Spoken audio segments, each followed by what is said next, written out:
quand vous avez une zone d'excellence là, entre tel service et service, ça marche bien, pourquoi? Qu'est-ce qu'on a fait en débrief? Et puis brusquement, tel et tel service, ça commence à mieux aller.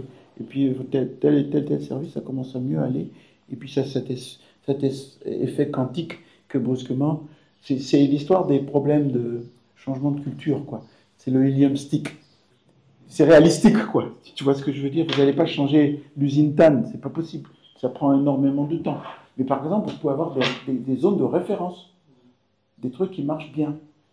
Ils vont dire, tiens, mais eux, comment ils y arrivent? Comment ça se fait qu'ils y arrivent? Puis ils ont travaillé là-dessus, ils ont fait ça, ils ont voici leur point de départ, voici leur point d'arrivée.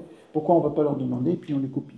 Ce que je crois qui approfondit mon analyse, je réfléchis en parlant, c'est qu'en fait, certains de ces sujets sont des problèmes systémiques. Donc, ils ne sont pas linéaires. Tu vois ce que je veux dire? Et donc, notre approche diagnostic, plan d'action et de changement, peut-être ne marche pas. Hein, ça serait bien, hein, mais il y a un moment, il faut être assez humble et dire, peut-être, mais le danger, c'est de croire que ce truc-là, ça va tout résoudre. Pas nécessairement.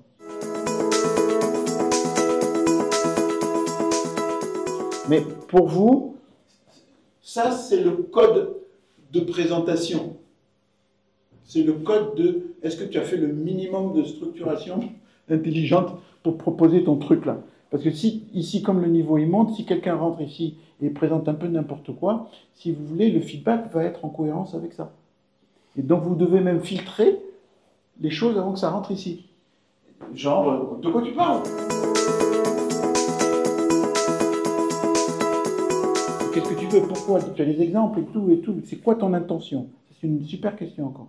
Quelle est ton intention? Et tu reviens, c'est quoi l'intention? C'est ce département, c'est ce type qui t'emmerde. Et puis brusquement, tu essayes de faire un truc général et changer toute l'usine alors que c'est un problème qui est là-bas derrière. C'est quoi ton intention en fait? Et tu aides la personne en posant cette question. Dis, qu'est-ce qui t'emmerde là? Moi, c'est ça, c'est ça, c'est ça. Ok, c'est ça que tu veux, c'est ça ton intention. Oui, tu veux résoudre ça. Mais pourquoi tu me proposes de réinventer les codes de TAN? Hein. Tu veux ça ou bien est-ce que tu veux ça? Donc le mot intention est très intéressant, c'est très challengeant quand les gens viennent. Quelle est l'intention du projet? Quelle est l'intention de la personne qui parle? Quelle est l'intention du feedback? Quelle est l'intention? Ça peut être très intéressant.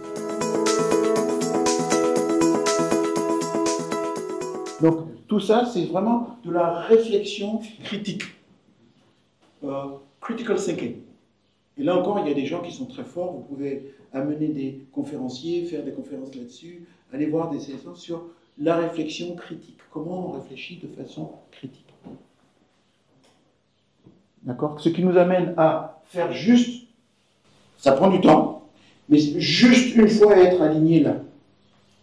Du coup, tu as de l'appropriation, mais tu as aussi les gens sont appropriés. J'ai complètement suivi, j'ai complètement compris, j'ai bien suivi, j'étais dans la salle tout le temps. C'est passé le projet, c'est pas sur mon dos, mais je suis complètement d'accord avec ce qu'ils essayent de faire. Et s'ils me demandent quelque chose, je vais m'assurer que je vais les aider à faire. Parce qu'ils m'ont inclus dans cette histoire, je les ai vus évoluer sur ce truc, et du coup, je comprends ce qu'ils essayent de faire. Voilà. Hein? Je rajoute encore le dernier. Donc, du coup, les gens qui sont des N-1, etc., ils vont te poser des questions. C'est quoi cette histoire? Mais ta façon de répondre va ramener qu'il y a de la cohérence, qu'il y a de la cohésion, que c'est chiadé, qu'on a compris, et on est très aligné ici là-dessus. C'est pas parfait, mais on sait ce qu'on essaye de faire. Donc ça, c'est vraiment, je vois que vous vous l'appropriez, c'est vraiment le summum, en fait, dans mon métier. Hein, quand on arrive dans un centre comme des décideurs qui prennent des grosses décisions, etc., ça, je commence avec ça. C'est pas le feedback, c'est pas l'écoute, c'est pas toutes ces histoires. Ça, c'est les moyens d'arriver à ça. Maintenant, on est dans un projet qui va créer un changement. Comment on le gère? Donc, logiquement, si tout ça, ça a été bien, il y a plein de problèmes qu'on ne va pas, logiquement, ne pas avoir dans le projet.